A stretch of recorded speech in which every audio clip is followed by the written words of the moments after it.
Welcome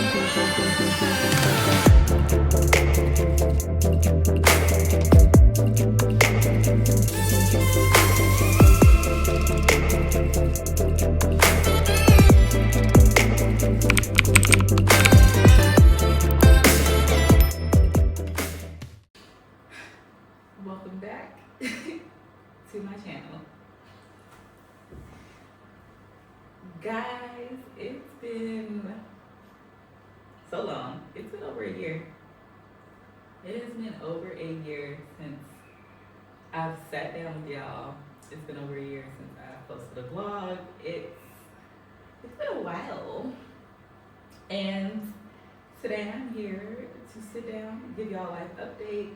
As you can see, the setting looks familiar, but it's definitely different from our last vlog. And that is because your girl has moved back to Italy. I've been living in Italy for over a year now. I moved back in like April of 2025. And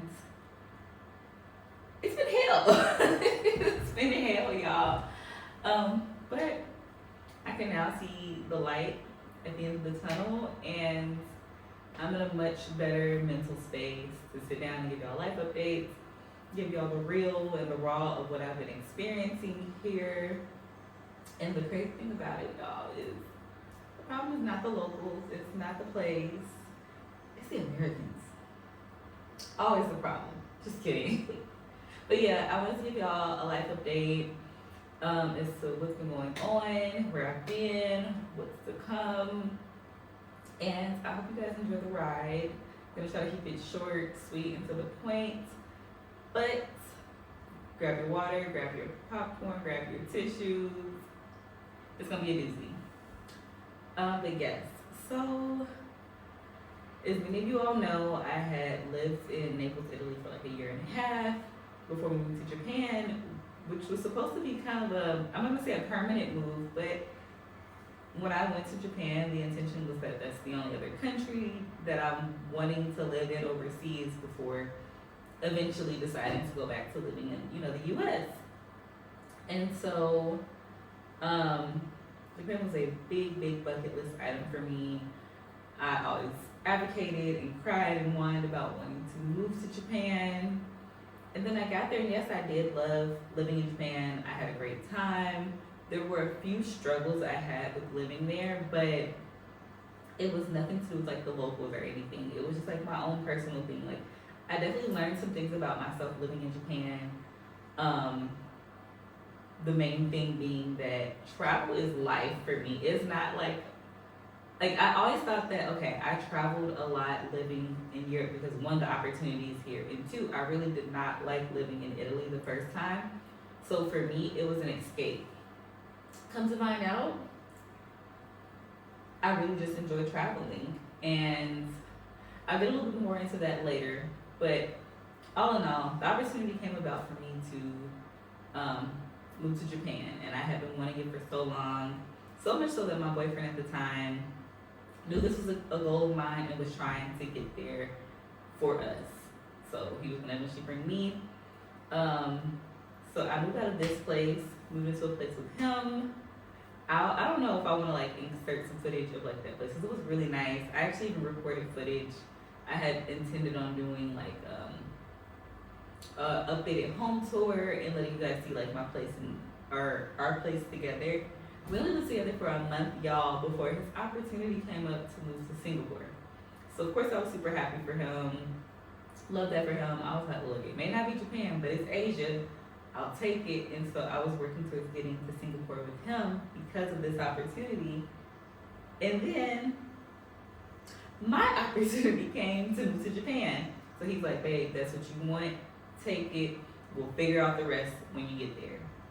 So I got there, he came to visit. I enjoyed my time. It was amazing. However, I said like a month, maybe 2 months tops, after me moving to Japan, I found out that my job in Japan would be going away within like, let's say 6 months. Well, less than a year of me like living there, right? So I panicked. Y'all, I freaking panicked because I was like, oh my God, what am I gonna do? I just got here. If I had known this was a thing, I probably wouldn't have came. I would have kept searching for another opportunity, so on and so forth. I'm like, what in the heck am I going to do with my life? So I'm not gonna lie, it put me in like a little bit of a depressive episode. Um, for the most part, I didn't focus too much on it. Like I was like, look, I'm in Japan. I'll figure out the rest when the time comes. Da da da da da. Y'all, I'm going to the temples. I'm praying like, God, please come with an opportunity for me to stay here. I don't want to leave. But I'm still living my life in Japan. New Year comes around. New Year's 2025, and believe it or not, I sat down on my living room floor in Japan. I was like, welcome to the new year. Like I started a vlog with the intent of vlogging my process, of making like a vision board for 2026. It was gonna be like something like a vlog that was continuous that I recorded all through, 2025. That I recorded all through 2025 with life updates and so on and so forth. And then at the end of the year, I was gonna be like, hey, this is what we did, this is what we accomplished, here's our vision board, yada yada yada. I recorded the intro to that video for y'all,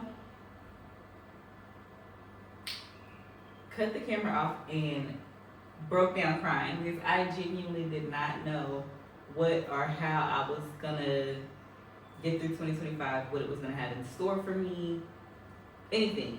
Like I really was at a loss, and that's when it hit me. They're like, oh my God, I don't know what's going to happen because here it is January, and I'm being told that by September my job will be gone, and I thought this was everything and more that I wanted. So what I made it a point to do before leaving Japan was cross off every bucket list item that I had. Visiting, Osaka, Kyoto, Okinawa, of course Kamakura, I would always go to Yokohama, like whatever. I made sure anything in Japan that I wanted to do, I did it. If I saw a post pop up, I went and did it. I did that whole Time Left app where I got to sit down, have dinner, and meet like strangers, like-minded people. Everything on my bucket list. I saw the cherry blossoms before leaving. I learned how to snowboard. I went and saw Fuji. Everything I wanted to do, y'all. So that by the time that the end of my time in Japan came, I wouldn't feel like I needed to move back or that I didn't see or do or accomplish something.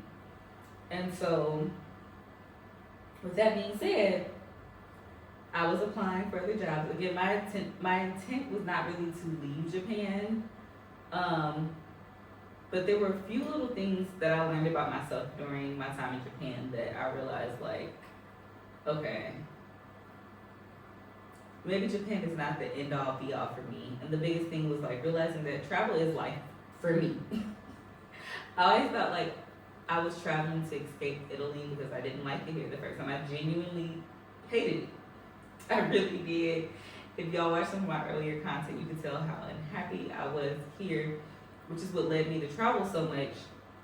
And me traveling so much led to me coming up with the 30 before 30 travel goal. Going to 30 different countries before I turned 30. Here I am, 32 at 43 countries. But yeah, I thought that was just like a numbers game for me and just something I enjoyed doing to escape here. But after we moved to Japan, I realized like, okay, I really enjoy traveling. And I'll go into more detail in another vlog, but this is what was going through my mind nearing the end of my time in Japan. But again, the goal was never to come back to Italy. I can guarantee you that. But I started applying for jobs in Japan. I saw an opportunity come up that I was really interested in. And that was to do the same job I did in the States, which was to be, it was called a deployment lead for the Far East region, which would be like Asia. When I was living in the US, I was a supervisor for deployments. So like I would go to different locations, supervise a team, and make sure that like we swapped out customers' computers, so we got rid of their old one, gave them new ones, helped them with their data transfer, so on and so forth. So I saw the job come up and I was like, okay, I really did love my job living in the US. I'd love to do it again. And I'm also open to doing the same job in Japan because I do love Japan. Granted, was it perfect? No, but I really was just like, okay, where else am I gonna go? So I applied for it. They had someone else in mind. And then I get a message from my old supervisor here in Italy, like, hey, I heard you want to work for me again. And I'm like, wait. And he's like, yeah, I heard you want to work for me again. If you're open to it, I'd love to have you back on the team. You're hardworking. I was like, yeah, I actually have experience doing this job. He's like, even better. But I really need you here in Europe. And I was like, I don't know, man. I really don't want to come back to Italy. He's like, yeah, like, you be based out of Italy. I need someone to kind of like, that has rapport with the locals here, knows everyone, has the experience, and you're very hardworking. I'd love to have you back. He negotiated a higher salary for me. He made sure that he negotiated relocation for me. That wasn't something that was supposed to be a part of the project, or a part of that particular contract, or this contract that I'm on now. But he made sure that they paid to move my stuff back here, and that I got a higher salary. And so with those two things, plus me being like, okay, I done checked off my bucket list items for Japan, I'm okay with leaving. Plus me and my father were like this. Now it's boom boom, you know? Because of us being so close and me living in Japan, we weren't able to talk as much as we normally would. And since we couldn't talk like normal, and what I mean by that is like, y'all, when I would be leaving work, like while living in Italy, I'd be calling that man, tell him about my day, tell him about my problems, tell him what's coming for dinner. And like, my man would be like this. And he just tell me about his day, what he got planned for the day. Cause like I was 6 to 7 hours ahead depending on like, you know, what is it? Spring forward, fall back. I forget what that is. Time changes, but nonetheless, it was just a part of my daily routine. When I got to Japan, we couldn't keep that up because I'm getting off from work and it's 3 a.m. for you. I'm going into work. You're winding down for the evening, which would be our best time to talk, but I don't always really have the time to sit and talk to you on my way to work. And then on top of that, it's a rushed conversation. It's not in depth, you know. And I'm not gonna lie to you, I was really stressed out and kind of depressed at the time, trying to figure out like, what am I gonna do next about my job? Like I've never not had a job while living overseas before. I don't know what that's like. I don't know if that means I just gotta pack up, move, figure out how to get my things to the US, if my job is gonna put me in another position, relocate. I didn't know. So to be honest with you, at its core, I really moved back here out of fear. The other thing being, I miss my daddy. And again, I checked off what I wanted to in Japan, so it was kind of a no-brainer when I was like being led by fear. Took the job, and a week before moving back, my father passes. So it was tough. But I'm not gonna lie to you, I really didn't allow myself to grieve in the beginning because I'm a week out from moving to a whole other country. So my last week in Japan was spent making funeral arrangements, packing up, offboarding from my position there, figuring my life out, and preparing, you know, for my life in back in Italy. I reached out to my landlords for my initial apartment, which is where I'm at now. They said, we'd love to have you back. The place is open. They gave me temporary furniture to use until my things arrived from Japan. Like, everything kind of fell into place. My mom and my family back home really helped me with, like, making sure that when it came to the things that you need to be a lot more hands-on with planning the funeral and things like that, they really helped me down. Everybody made sure I ate. Like, you know, it seems like a really smooth transition getting back here, I'm not gonna lie to you. Except for at the airport. I'm gonna put a clip in about that. That whole ordeal was crazy. But nonetheless, besides that, my transition back to Italy was very smooth. To where I felt like, okay, this is what must be meant for me. This must be what like God has intended for my life story, which I'm still sure it is. It's just the stuff that came with it, y'all, and I'm gonna get into that. was crazy. But also my dad wanted me back here because we were able to talk more consistently. So whenever the opportunity came, it was a no-brainer. I was like, okay, I'm scared. I don't know what's gonna happen.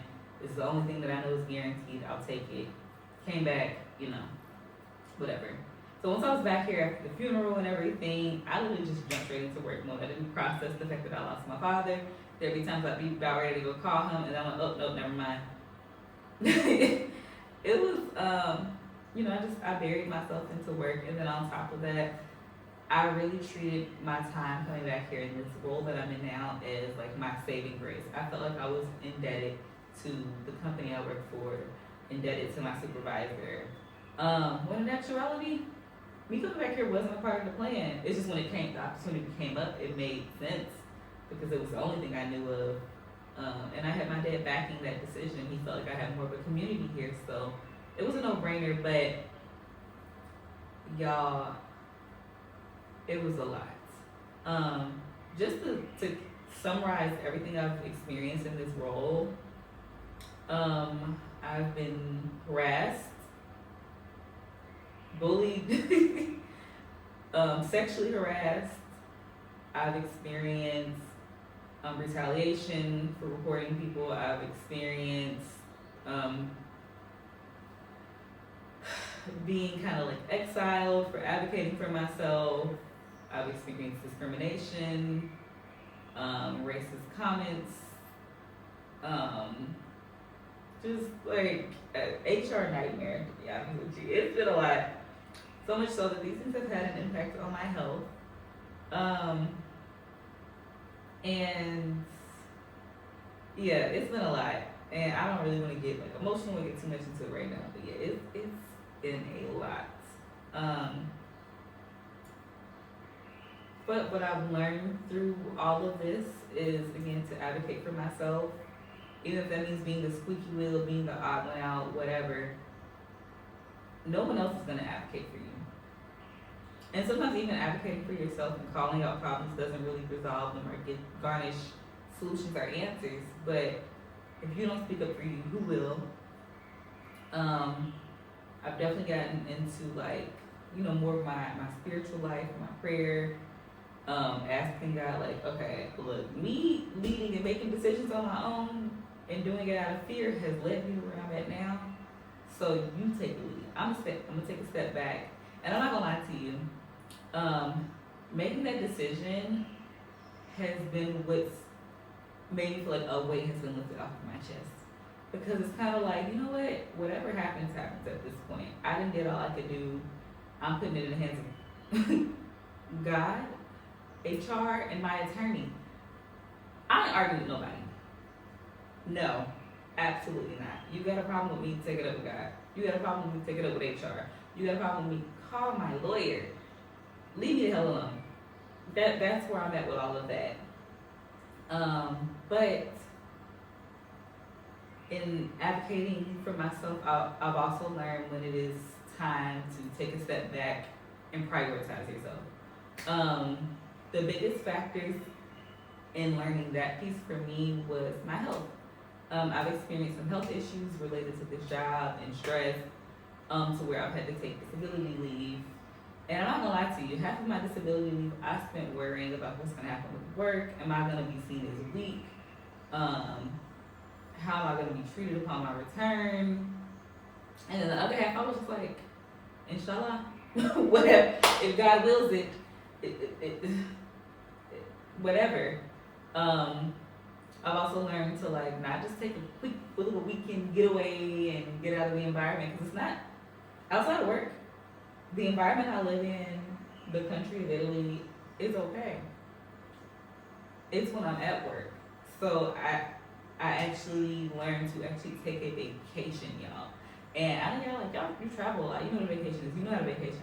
You gotta know how to vlog and record and kick my feet up and be cute, find some good food, navigate a country. But learning to vacation as far as sit back, let housekeeping and a concierge and all them take care of all my needs.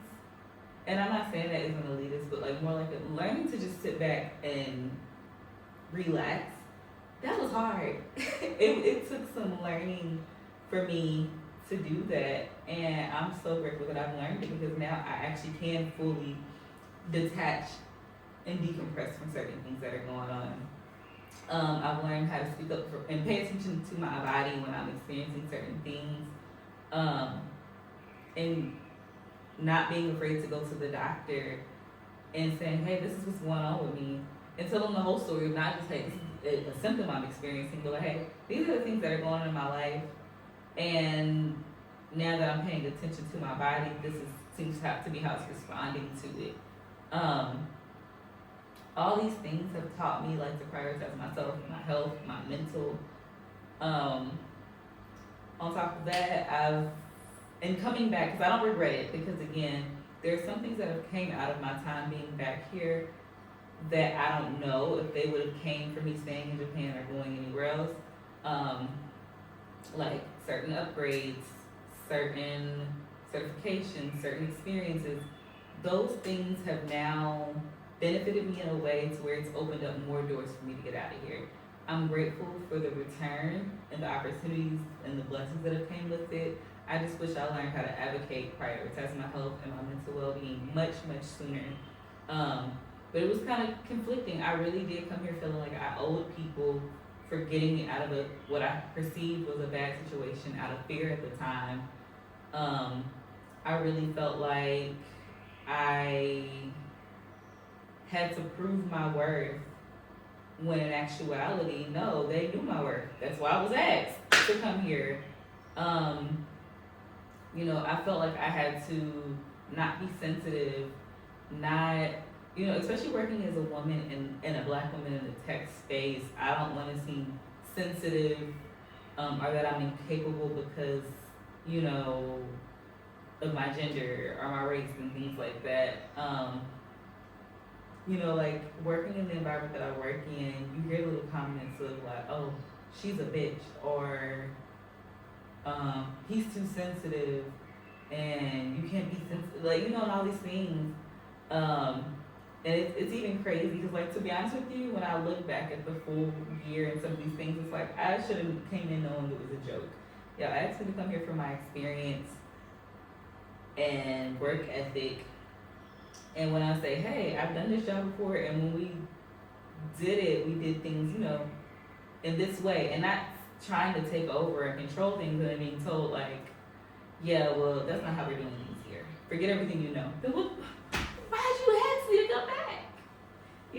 So all in all, there's a light at the end of the tunnel. I can now see the light, and I'm on a trajectory to get through this season of my life.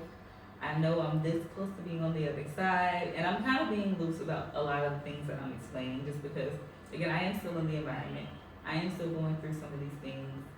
And in addition to that, I don't want to speak too much on it because, and I hope this don't sound kooky and crazy, but these same people who have put me through a lot of these things this past year are the same people who are trying to pop up and get a glimpse into what I have going on in my personal life, checking my social media and things like that.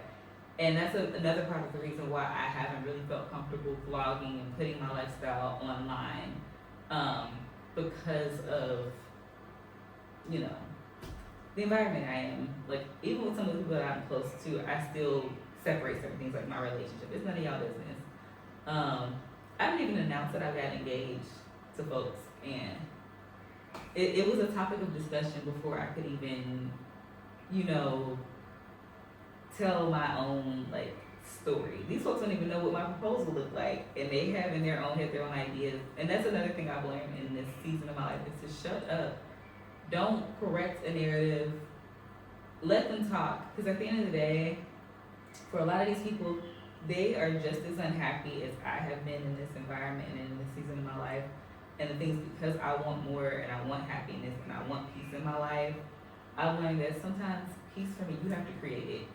I keep thinking back to like the peace that I felt in Japan and how like when I would feel overwhelmed or stressed, a lot of times I would go to like a temple and just be one with nature, pray, meditate, and all the things. And now that I'm back here, I'm not lying, there will be weekends where I've fought so hard to just make it through the week that I don't have the motivation to do anything for me over the weekend, and I would just lay on this couch and cry. And I don't want that for me. I want to get out of this cycle. And there are some people that instead of fighting to get out of this cycle, they rather fight to keep you in it with them. And I don't have time for it anymore. I'm giving up. I'm giving it to God and my attorneys. Y'all got the rest. But yeah, all that to say, I'm in a much better place now than I was a month, a week, a year, whatever ago. And I'm really, really happy to be on the other side of it and to see like the direction that I'm moving in is the right direction and moving forward. I'm happy to be back on YouTube. I cannot wait to share with you guys my travels. Oh my goodness, I've been to so many new places. I've been to Zanzibar, I've been to Safari. I cannot wait to share the footage of that. Oh my god, it's stunning. I visited a random country here in Europe. I'll put the name somewhere on the screen. I just saw a cheap flight and I was like, I'm gonna go because it's another check off the box. I've been to Malaysia a couple times now.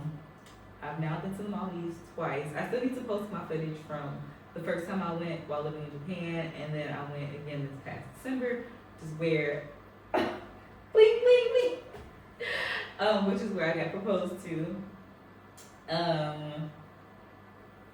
What else? I just went to Bangkok for the first time. I didn't vlog Bangkok, surprisingly. Somehow last week, this past trip for me, like I just came back a week ago. That was a true vacation for me. It was my first time staying at the Four Seasons. I get it now. I understand where the Four Seasons baby was coming from. I'm here for it. But yeah, it's just been so nice. I think I even recorded some footage of going back home, like little glimpses. I might post some of that too. But yeah. Oh, and I still have content until that I never posted for my time in Japan. So you guys probably will see some old footage pop up, but I'm not gonna let it go to waste, y'all. I want you guys to see and experience life abroad and through my eyes. If you have questions, I'm more than happy to answer them. But yes, I've been breathing in. Oh, health update. Health is doing better. I feel like I won't fully see the change that I want to specifically see until I'm completely out of this environment. However, stable right now, mentally, emotionally, physically, internally. I've gotten into working out. I ain't gonna lie.